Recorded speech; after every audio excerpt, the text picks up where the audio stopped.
안녕하세요. 히터 좀 꺼요. 추워요? 저는 사람 많아가지고 오늘 그렇게 저기 안 할 거예요 같아요.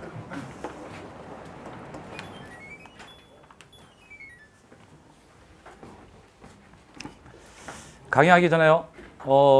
작년 12월 달에 보통 나왔던 다 신문 기사예요. 보면은 이런 얘기 나오죠. 내년 4월 이후 거래 절벽 온다 이렇게 나오죠. 뭐 때문에 그래요? 예. 2주택, 3주택 양도세 중과를 이제 4월 때부터 하잖아요. 그것 때문에 나오고 이게 이제 부동산 규제가 많아져가지고서에 이런 얘기가 나온다라고 나오는데 또 여기서 또 읽히나 봐요. 보니까 전국에 44만 가구 신규가 공급이 된다 그러는데 참고로 이게 기자들이 부동산 쓰는 그 부동산 뉴스를 만들어내는 기자들이 부동산을 되게 잘할까요? 잘 모를 것 같아요. 한번 여러분들 물어볼까요? 저도 오늘 저 SBS 그 기사를 보다가 이런 걸 하나 봤는데 장기전세 주택을 갖다 서민 임대주택 사업이라고 불러요. 기자가. 그 뉴스에도 임대주택 사업이거든요. 그걸 또 서민 임대주택 사업이라고 불러요. 뭘까요? 장기전세 주택하고 뉴스예요. 냉정하게 따지면 서민 공급 임대주택 공급 사업이 아니에요. 중산층 공급 사업이에요. 임대주택 공급 사업이에요. 우리나라에서 계속 공공 임대주택 사업, 특히 임대주택 사업을 하는 것이 대부분이 다 서민을 위한다고 생각을 하는데 이 장기 전세주택 같은 경우가 2003년도에 나오기 시작하면서 결국은 뭘로 들어서냐면 중산층도 임대주택 사업을 하는데, 그러니까 중산층에 대해서 임대 어떤 그런 그 주택을 갖다 도입을 해가지고 중산층을 위한 임대주택 도입이거든요. 착각하시는 분들이 굉장히 많아요. 그러니까 신문 기사를 쓰는 기자들도 뭐냐면 부동산 뉴스를 쓰는 기자들도 보면은 냉정하게 따지면은 잘 모르시는 분들 상당히 많아요. 그러고 모르고서만 쏘기 때문에 이 기사를 읽는 사람들 입장에서 보면은 굉장히 또 혼란할 수도 있죠. 여기 보면은 44만 가구가 그 신규 공급이 된다고 나와요. 근데 국토교통부가 나오는 거 보면 또 그렇지도 않아요. 또 그렇지도 않다고요. 국토교통부가 그 나왔던 자료 보면은 또 매경제 뉴스 보면 이렇게 나오죠. 규제, 공급, 금리 3대 악재로 난기류 형성되겠다 이렇게 나오는데 제가 오늘도 그 여기 보면은 이런 얘기가 나오죠. 추가 금리가 오를 가능성이 굉장히 높다 이렇게 나와요. 근데 재밌는 얘기 드릴게요. IMF 터지고 나가지고서 금리가 20%까지 올라가고요. 그래서 한 98년 지나고서 99년도 같은 경우 금리가 12%, 13%까지 그 정도 됐어요. 그때도 경매 투자하는 사람들은 다 대출 다 땡겨서 다 투자했어요. 참 희한하지 않아요? 저금리가 기조가 되니까 계속해서 움직이죠. 그럼 한번 볼까요? 일본 같은 경우에 88년 말부터 시작을 해가지고서 89년, 90년, 91년 해가지고 그때부터 시작해가지고 보통 부동산 버블이라고 하는 시기가 그때거든요. 그래놓고 나가지고서 일본이 이제 그때부터 시작을 해서 잃어버린 20년, 30년 얘기가 나와요. 그리고 일본이 94년도, 5년도 같은 경우는 그때부터 시작해가지고 일본도 저금리 정책으로 가거든요. 그래서 2000년 들어서는 어느 정도까지 심하게 저금리 정책을 하냐면 제로금리로 가요. 그러니까 0에서 0.25예요. 심지어는 2010년 들어서 가지고서는 아베 정권 들어서기 시작해 가지고서는 어떻게 해요? 거꾸로 마이너스 0.25 정책으로 가죠. 마이너스 금리 정책으로요. 한번 잘 볼까요? 우리나라가 많은 사람들이 아직도 이런 얘기를 해요. 미국이 금리를 올리면 우리나라도 금리를 올린다. 네? 아직도 금융 전문 기자들이 이런 얘기를 많이 써요. 뒤에 가시면요, 제가 도표를 하나 끄집어내는 거 있어요. 이때까지 미국하고 우리나라하고 금리가 역전돼. 우리나라가 금리가 미국보다 훨씬 높은 적도 있거든요. 그러면 당연히 우리나라가 미국의 금리를 따라가면은 낮춰야 되는 거 아니에요? 뭐 그런 논리들, 그러니까 미국이 우리나라 금리보다 더 높은 적이 있었다고요. 미국이. 그러면 우리나라 더 높여야 될 거 아니에요. 그럼 말도 안 되는 논리를 하는 사람들 되게 많다고요. 그 다음에 또 하나 볼까요? 또 이런 얘기 또 나와요. 수익형 부동산 시장 전망. 규제로 인해 가지고서는 앞으로 수익형 부동산 시장 잘 될 거다. 상가로 몰릴 거다. 이렇게 나와요. 대부분에 이런 거를 쓰게 되면은 꼭 뒤에 가가지고 뭐라고 나오냐면은 이렇게 나오죠. 봐요. 누구예요? 보세요. 값싸게 부동산 사는 모임 다음 카페 네이버 카페. 장사예요, 장사. 소위 말하면 뭐예요? 광고성 기사라 그러거든요. 끝까지 안 보고 나서 뭐 한다? 뭐 앞에만 보고서는 아 그렇구나 하고 넘어가는 거예요. 그다음에 상가 분양하는 사람들 있죠. 상가 분양하는 사람들 이렇게 위에다가 올려놓고 광고성 기사 이렇게 쓴단 말이에요. 전형적으로. 근데 이런 게 현실인데 아직도 많은 분들이 뭐냐면은 이런 현실을 잘 이해를 못 하시는 분들이 되게 많아요. 그런 거를 의미를 갖고서 한번 접근을 한번 해볼게요.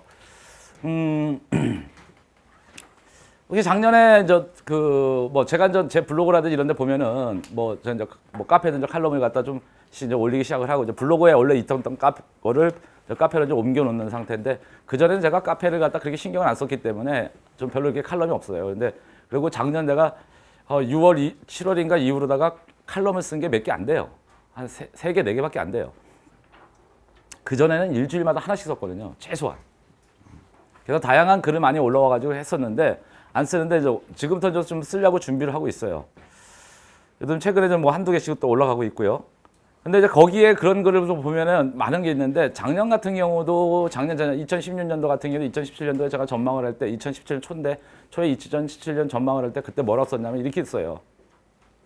뭐라고 써놨냐면은 주택 가격이 계속 올라갈 것이다. 그때 다 우리나라의 부동산 어떤 예를 들어서 뭐 국토연구원이라든지 아니면 감정평가원이라든지 아니면 신문 기사들 보면은 대부분이 2017년도에 주택 가격이 하락할 것이라고 또는 지방은 하락할 거라고 수도권 같은 경우는 일부 보합이라든지 서울 같은 경우는 소폭 상승한다는 게 나왔는데 어때요 지금? 아니, 올해 시장을 본다면은 작년 시장을 본다면 어때요? 겁나 많이 올라갔잖아요. 네. 그러니까 그런 것들을 보면서 제가 느끼는 게 항상 있어요. 그러니까 시장을 잘 어떻게 보느냐가 틀리거든요. 저의 강의를 아마 들어보시면 일단 작년 거를 아마 제가 강의자를 오픈할 수도 있는데 한번 올려놓은 거 한번 보면 올려놓은 거 보면 아실 거예요. 왜냐하면 제가 그때 거기에 그렇게 써놨거든요. 강남발 재건축 때문에 서울의 집값이 상상을 초월하게 올라갈 거 써놨거든요. 강의도 그렇게 했고요. 근데 어느 순간에 작년 한 중순 정도 시작해가지고 서면 막 얘기를 하죠. 왜냐하면 그 당시 때 뭐냐면은 탄핵 정국에다가 만약에 어떤 규제를 어느 정도 했고 그다음에 대통령 공약상으로 나오면서도 약간 규제 정책을 하겠다 뭐 한다 해가지고 엄청나게 나왔는데 그때 신문 기사 중에 하나가 되게 재미난 기사가 있었죠. 참여정부 시절 때 부동산 잡기려고서는 엄청나게 규제를 하나하나씩 내놨는데 결국 참여정부 때 무지하게 많이 올라갔거든요. 아파트 가격이. 그래가지고 강남 사람들이 뭐라 그러냐면은 참여정부 때도 올라갔으니까 이번 정부도 올라갈 거야. 그리고서는 가격을 계속 올려버리죠. 그런 신문 기사가 있어요. 아무튼 그런 거를 보면서 여러분들이 오늘 부동산을 바라보는 시각을 좀 냉정하게 가져가줬으면 좋겠다는 생각이 들어요. 그래서 오늘 목차를 2017년 부동산 시장 동향하고요. 그 다음에 2018년 부동산 시장 전망해가지고 쭉 좀 해보도록 할게요. 먼저 2017년도에 나왔던 부동산 정책의 핵심 이슈들이에요. 이 정책 규제 때문에 특히 8.2 대책 부동산 정책 같은 경우는 좀 셌죠. 한마디로. 네. 투기 과열지구나 투기 지역 지정하고 나가지고서는 엄청나게 바람이 불었죠. 뭐라고 그러면 이때 모든 신문 기사들이 뭐라고 써놨냐면은 뭐라고 써졌어요? 한뿔 다 꺾일 거라고 그랬어요. 근데 2017년도에 지방은 꺾여나가기 시작하는데 투기 과열지구를 서울이나 경기, 과천, 세종시 이렇게 해서 집어넣었던 거죠. 그리고 투기 지역 같은 경우는 서울 11개구를 집어넣고요. 근데 지방간도 거의 다 빠졌어요. 세종시만 빼고.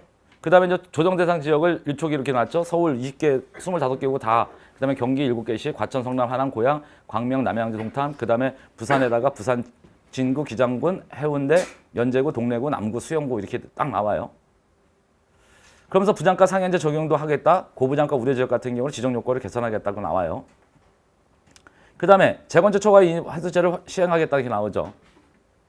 그래놓고 나가지고서는 작년에 빠르게 서둘렀던데 하고 하는데 올해 가장 초에 지금부터 계속 이슈되고 신문에 가장 많이 나오는 게 재건축 초과 이익 환수제거든요. 국토교통부가 시뮬레이션을 때렸죠. 최고 얼마까지? 8억까지 물릴 수 있다. 평균 4억대다. 이렇게 나왔어요. 그리고 나니까 좀 뭐예요? 이제 각종 재건축 단지에 있는 그 주민들이 어떻게 해요? 헌법 소원한다 그러죠. 이걸 왜 할 것 같아요? 정부가 이런 식으로. 그러니까 왜 할 것 같냐고. 자꾸만 이런 식의 갖고 노출시켜 놓고 막 하는 게 이유가 뭐일 것 같아요? 결국은 한쪽에서는 이게 불합리하다 그러고 한쪽에서는 사실은 이게 재건축 초과이익 환수제 같은 경우는 공산당법이에요. 냉정하게 따지면. 자본주의 사회에서 있을 수 없는 거죠. 그러면 잘 생각해 보세요. 아파트니까 그런 거예요. 우리나라 아파트니까. 만약에 여러분이 땅이 있어. 한 100평대. 거기다 집을 줬어요. 집을 줬어. 그래가지고 집을 줘가지고 놨더니 가격이 확 올라갔어. 그럼 누가 잘한 거예요? 내가 잘한 거잖아요. 근데 이거를 500명 있고 1000명 있는 동네야. 그 아파트가. 거기에다가 똑같은 거예요. 거기다 아파트 올렸더니 뭐예요? 가격이 확 올라간 거야. 그거 누가 잘한 거예요? 아니 아파트 주민들이 잘한 거죠. 그런다고 가격 올라갔는데 정부가 보답해준 거 아무것도 없거든요. 해준 거 아무것도 없어요. 근데 뭐는 해요? 너무 많이 올라갔다고? 돈으로 가져가겠다잖아요. 이거 얼마나 싸가지 없는 법이에요. 냉정하게 따지면요. 그러면 아까 얘기한 것처럼 이렇게 자꾸만 국토교통과 건드리는 이유는 뭐냐면 어차피 가져갈 건데 자꾸만 이런 식으로 나오니까 어차피 먼저 터뜨려 놓고 지금 비율을 조정하겠다는 얘기거든요. 비율 조정. 그러면 또 하나 있죠? 한번 볼까요? 재건축을 하는데 똑같이 가는 거야. 보면은 어떤 데는 예를 들어서 그 소유주가 어떤 데는 1년이고 어떤 사람은 20년이잖아요. 근데 이 사람만 들어도 똑같이 뚫리겠다는 얘기잖아요.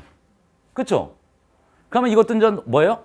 1년에서 5년, 6년에서 10년, 10년 이상. 이거 나와요. 반드시 한번 봐요. 이거 재건축 초과이익 환수제를 안 건들면요. 요거 엄청 더 먹거든요. 지금 나오는 얘기가 계속 이런 얘기 나오잖아요. 10년 이상 장기 가지고 있는 사람한테 왜 해주냐 이거지. 왜 우리는 왜 그러냐고. 그렇잖아요. 그 다음에 또 하나 뭐냐면은 아까 얘기했던 비율이죠. 최대 얼마? 50%까지 뚫리기잖아요. 구간이 되게 많아요. 한 10개 구간돼요. 구간이. 이거를 갖다 비율을 갖다 조정할 거라고요. 요 두 가지예요. 뭐냐면 보유기간 조정, 비율 조정. 요거 안 하고서 그냥 간다? 그러면은 요거 엄청 얻어먹게 생긴 거죠. 재건축 초과이익 환수제도는요. 없앨까요? 안 없앨까요? 죽었다 깨도 안 없어요. 특히 문재인 정부 들어서 죽었다 깨도 안 없앤다고요. 정부 정책 자체가 어디예요? 보수예요? 진보예요? 진보잖아요. 네. 부자 정책이에요? 서민 정책이에요? 서민 정책이잖아요. 전형적인 거라고요. 그러고 난 다음에 여러 가지 나오는데 아무튼 조합원 지위양도 제한도 하겠다고 조합원 분양권 전매 제한했는데 이런 거죠. 재건축 투기과열 지구 내에서 재건축 조합원을 갖다가 조합원 분양권, 조합원 지위 양도를 해야 되는데 제한을 강화하겠대. 그러면은 잘 보세요. 10년 갖고 있는 사람 어떻게 하라고? 1년 갖고 있는 사람과 10년 갖고 있는 사람은 20년 갖고 있는 사람은 똑같이 제한을 하겠대. 이게 불합리한 거예요? 합당한 거예요? 불합리한 거잖아요. 그래서 이런 얘기도 계속 신문에 오르내리죠. 그러니까 이 얘기도 또 나올 거예요. 왜? 이거 조정하면 이 얘기 쏙 들어가거든요. 같이 올 수 있죠. 이거 조정하면서 쏙 들어가니까 같이 여기서 같이 해가지고 할 거 아니에요. 예를 들어서 10년 이상 장기 보유하는 사람 뭐 한다? 취양도세금 해주잖아 이거죠. 그러니까 그런 얘기가 나올 거라고요. 그 다음에 다음 페이지 보시면요. 과열지역 투기 수요 차단하겠다 나오죠. 이런 걸 전부 다 조정 안 할 때 옛날에는 정비사업 일반 분양을 갖다 조합원 분양 5년 내에 하는 거 이런 것도 다 당초에서 있었는데 다 없애버리고 조합원 분양도 정비사업 일반 분양이 있는 거 대당첨 효과 있는 것도 싹 없앴잖아요. 이런 것들을 다 없애버린 거예요. 재당첨 제한을 해버린 거거든요. 그 다음에 실수요 중심의 주택 수요 관리를 강화하겠다고 나오죠. 그다음에 이게 이제 큰 거죠. 이것 때문에 올해 이제 4월 1일부터 양도하는 주택부터 적용한다는 거죠. 그 다음에 2주택자는 기본 세율에다가 10%, 그 다음에 3주택자는 기본 세율에다가 20% 이렇게 나오는데 이것 때문에 말 되게 많은 거잖아요. 그러면 정부가 이거죠. 한번 잘 보세요. 이게 8.2 대책 나왔던 것 중에 요거 나오면서 가장 큰 것들 중에 하나가 결국은 이게 8일 대책은 기본적으로 임대주택 사업자 양성화를 하는 거라고 생각하시면 돼요. 그러면은 여기에 지금 다주택자라 2주택자 이상 다주택자 같은 임대사업자가 아닌 사람을 얘기하는 거예요. 지금요. 포지션이 그렇다고요. 지금. 아닌 사람을 얘기를 하는 거거든요. 그러면 결국 임대주택 사업자가 늘어나요? 안 늘어나요? 늘어나죠. 늘어날 수밖에 없는 거예요. 그래서 작년에 그 하반기 때 늘어난 임대주택 사업자들이 엄청나게 늘어났어요. 우리나라가 지금까지 그 작년, 그러니까 2016년 기준으로 다 24만 명이었는데 지금 33만 명, 그러니까 이게 뭐야, 24만 명 정도가 됐었는데 지금 33만 명, 34만 명 정도 되거든요. 그러니까 작년 말 기준으로, 그러니까 2016년 기준이 24만 명, 그 작년 말 기준으로 다 33만 명이에요. 그러면 1년 동안에 무지하게 많이 늘어난 거잖아요. 그렇죠? 임대주택 사업자 늘어난 게 근데 중요한 건 하반기 때 한성에 훨씬 더 많아요. 정부는 지금 140만 명 정도 돼가 2주택자 이상자들이 다 140만 명 정도 되거든요. 그거를 갖다 어떻게 하겠다? 100만 명까지 뭐 하겠다? 임대주택 사업자 늘리겠대요. 실제로다가 100만 명 정도로 임대주택 사업자를 늘렸더니 국가가 시뮬레이션 한번 돌려봤어요. 뭐라고요? 임대주택 사업자 늘렸으면 세금을 얼마 고칠까? 돌려본 거예요. 그랬더니 한 2조에서 3조 못 고쳐도 2조, 많이 고치면 3조 고쳐요. 그러면 정부 입장에서, 문재인 정부 입장에서 다양한 어떤 공약상을 걸어놓고 나가지고 그걸 해결하려면 뭐가 필요해요? 세원이 필요하잖아요. 재원이 필요하잖아요. 그 재원을 어디서 충당하겠다? 세금으로 더 거대로 충당하겠다는 제도예요. 그게 정책이란 말이에요. 지금 하고 있는, 나오는 것들이 전부 다. 그래서 여러분들이 기본적으로 이런 내용들을 알고 가시는 게 좋아요. 그 다음에 실수요 중심의 주택 수요 관리를 강화하겠다 해서 양도소득세 강화하고 나오는 거, 그 다음에 이거 LT, DTV 조정하겠다. 그 다음에 이제 올해부터 적용되는 게 어떻게 해요? 신 DTI죠? 그 다음에 올해 이제 하반기부터 도입되는 게 뭐예요? 예? DSR이죠? 이런 것들이 앞으로 어떻게 가느냐가 제일 중요하죠. 그 다음에 이거죠. 맨 밑에 보면 이거 있죠? 다주택자의 임대주택 등록 유다. 임대주택은 다주택자 양도세 중과 및 장기 보유 특별 공제 배제 대상에서 제외라고 써놨다고요. 그냥 결론은 뭐냐면은 지금 있는 지금 있는 주택을 갖다 임대 등록을 임대 등록을 딱 해버리면은 최소 몇 년은 갖고 있어야 돼요? 4년이요. 최소. 최소 4년 이상 갖고 있어야 되는 거예요. 뭐 어떤 사람은 5년이라고 그러고 어떤 사람은 또 8년이라고 그러고 어떤 사람은 또 저는 4년이라고 그러니까 좀 희한하죠. 찾아보세요. 넘길 수 있는 기간. 최소가 4년이니까. 그거 알려주고요. 그 다음에 3년만 보유해도 임대주택 사업자들끼리 거래를 하면 뭐한다? 상관없다. 대신 그 사람이 임대주택자까지는 상관없는 거예요. 그런 것 때문에 결국 뭐다? 이제 임대주택 사업자를 갖다 양성화 시킨다는 전략이다. 이렇게 생각해 보시면 되고요. 그 다음에 이제 9월 5일 날 이래도 강남발에 잘 안 잡히니까 어떻게 해요? 9월 5일 날 또 부동산 추가 대책을 나오죠. 집중 모니터를 지정해도 더 하죠. 세부적으로 인천광역시 연수구, 부평구, 경기도 안양시, 만안구, 동안구 이렇게 가죠. 참 안양시 만안구하고 동안구도 참 웃긴 거예요. 좀 냉정하게 따져버리면은 뭐 때문에 그게 가격이 많이 올라갔냐면은 과천 재건축 있죠. 과천에 재건축하는 사람들이 어디 이주를 해야 될 거 아니에요. 갈 데가 제일 가까운 데가 어디예요? 서울로 올까요? 아니면 안양으로 들어갈까요? 안양으로 가죠. 그래서 안양에 전셋값이 올라가면서 집값이 뛰었던 아주 희한한 그 상황이 벌어졌거든요. 이런데도 이렇게 온단 말이에요.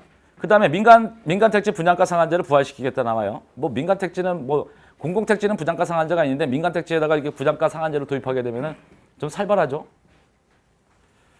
근데 이때 분양가 상한제를 도입하게 되면은 그런 거 있죠.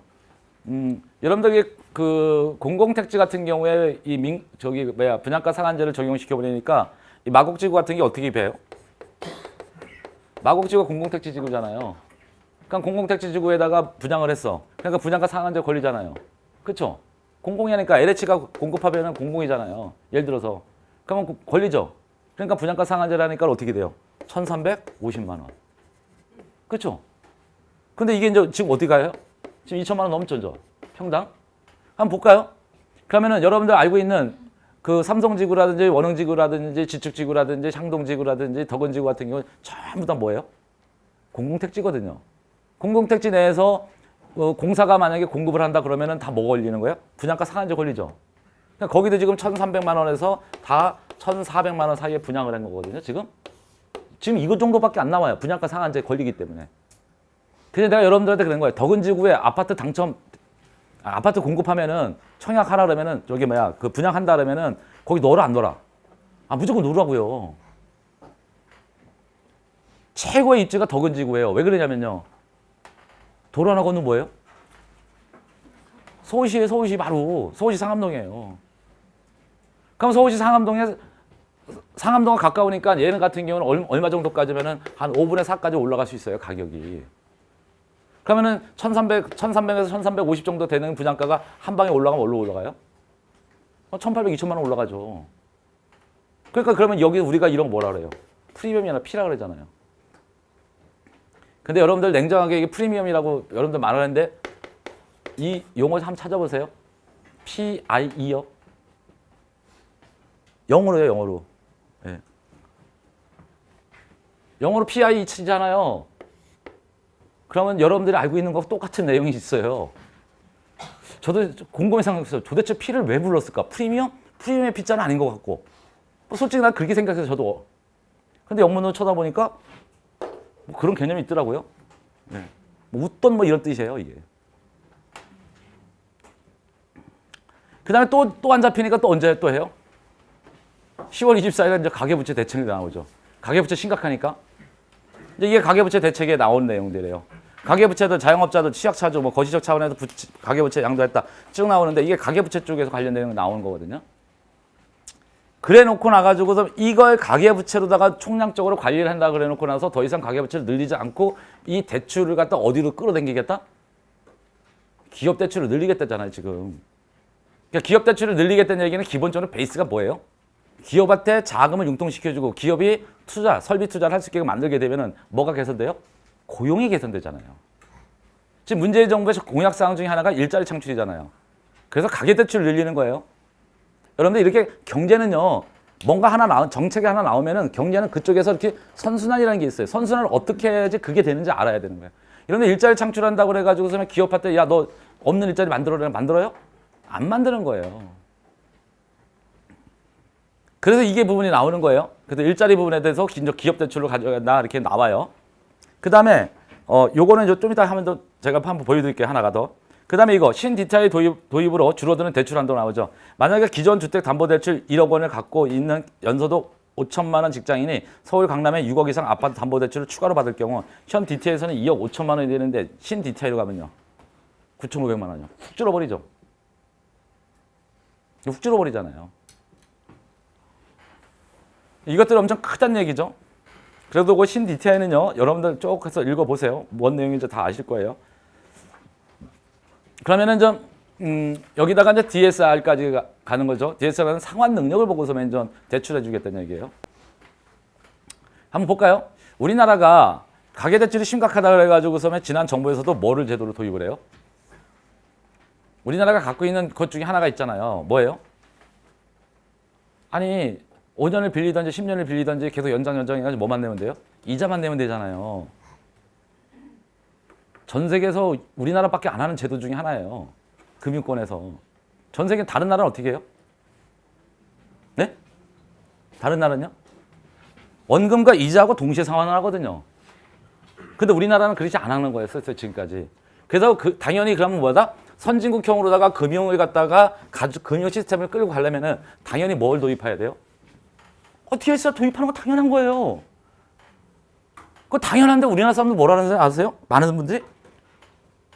왜 내가 대출 받으면 꼭 그러냐고 그러거든요. 내가 좀 돈 좀 생겨서 대출 좀 받아가지고 부동산 투자해서 자산 좀 늘리고 싶은데 꼭 내가 할 때만 꼭 그러냐고 그러거든요. 그럼 미국식 제도를 한번 볼까요? 미국식 제도요? 미국이 대출 어떻게 해주고 있는지? 미국은 참고로요. 미국은 경매제도가 없기 때문에 미국은 어떻게 하냐면 은행에서 자기들이 다 알아서 그 시스템을 주택을 저당을 해가지고 시스템을 돌려버리거든요. 그러니까 미국 같은 경우는 어떻게 하냐면요. 주마다 틀리는데 예를 들어 최대 같은 경우 얼마나 예를 들어서 우리나라 돈은 10억이라고 생각합시다. 이 사람이 만약 주택을 구입을 해. 그럼 얼마까지 가냐면은 90%까지 대출을 해줘요. 90% 대출해 준다고요. 한번 잘 보세요. 얘가 9억으로 떨어져 12억으로 올라가. 그러면요 9억으로 떨어지면 90% 대출이잖아요. 그럼 얼마예요? 99, 81이죠. 그럼 9억 대출해 줬는데 9억으로 떨어졌으니까 어떻게 돼야 돼요? 반적 9천만 원 바로 갚아야 돼요. 무슨 얘기인지 아세요? 미국 시스템이에요. 미국 시스템. 그러면은 12억으로 그 동네가 올라갔어. 그럼 은행에서 뭐라 했잖아요? 야, 더 빌려줄게 그런다니까요.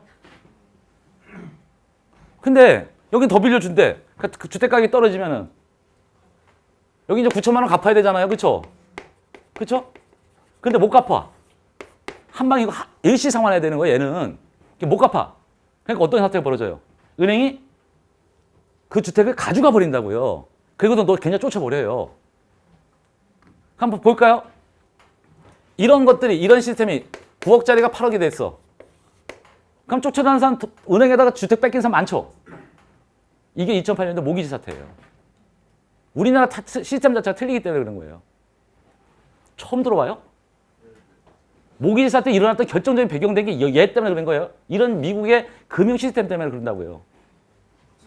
그걸 이해를 하시면 모기지 사태가 왜 터졌는지 아세요? 한 방에 터진 거예요. 한 방에. 이런 걸 이해를 하시면 모기지 사태 왜 일어났는지 알아야 되는 거예요. 그럼 얘도 이게 키워. 추가 대출 또 해준다니까요. 근데 얘가 추가 대출 해줬어. 그쵸? 한 2억 해줬어. 그래서 얘가 다시 15% 내려가. 그럼 어떻게 해요? 2억 회수하는 거예요, 또. 이게 미국 시스템이에요, 이게. 그러다 보니까 뭐냐면은 미국에서는 이런 시스템으로 가다 보니까는 이게 한 방에 주택 가격이 올라갈 때는 좋아요. 근데 떨어지면요. 도미노예요, 도미노. 예. 그래서 금융이 미국발 금융이 터졌을 때 미국에는 은행, 우리가 얘기하는 미국 은행도 있고 캐피탈 회사도 많거든요. 캐피탈 회사를 많이 해요. 그게 은행하고 일부 중소은행하고 캐피탈 회사가 1,500개가 날아가잖아요. 한 방에. 잘 보세요. 왜 날아가요?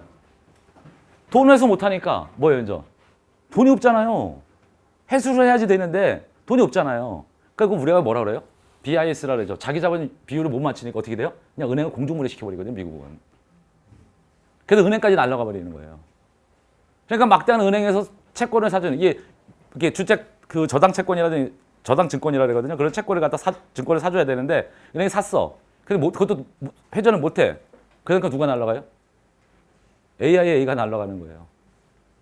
네? 세계적으로 보험회사가 한 칸에 날아가 버렸다고요. 금융위 하나 때문에. 그러니까 우리나라가 DSR 제도를 도입하는 건 뭐다? 당연한 결과물이에요. 당연한 결과물. 시대적 흐름이라 보세요. 그러면 여러분들 이렇게 생각하시면 돼. DSR을 도입한다 그러면 뭐라고 생각하면 돼요? 선진화된 금융기법을 도입하는구나 이렇게 생각하시면 돼요. 고민하지 마세요. 어차피 그걸로 갈 거니까. 당연히 가야 되는 게 정상이에요. 그럼 우리나라도 이제 어떻게 한다? 이쪽으로 바뀌는 거예요. 잘 보세요. 10억짜리야. 대출을 6억을 해줬어. 그쵸?